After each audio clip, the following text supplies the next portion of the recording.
galerinha do YouTube, estou aqui com mais um vídeo aula mostrando como baixar o programa que grava a tela do seu monitor, que se chama Freeze Screen Video Capture. Bom, eu quero que você vá nesse site aqui, www.baixaqui.com.br. Aqui tem, faça uma busca, você escreve Tipcam, T-I-P-C-A-M.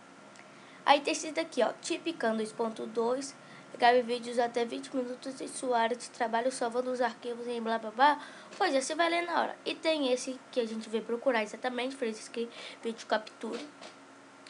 Pois é, um negócio que sempre acontece isso, por isso que eu demorei até hoje para fazer esse vídeo. Vou dar um rápido pause enquanto volta ao normal. Voltei. Bom, você clica aqui, de novo. Pronto, agora tomara que não corre mais um erro, que eu já tô com raiva deles. Você clica no terceiro, vou até copiar, para deixar o link na descrição. Acabei de copiar, Ctrl C. Bom, aqui tem Freeze Screen Video Capture. Uma alternativa leve para gravar vídeos e registrar o que passa no seu monitor.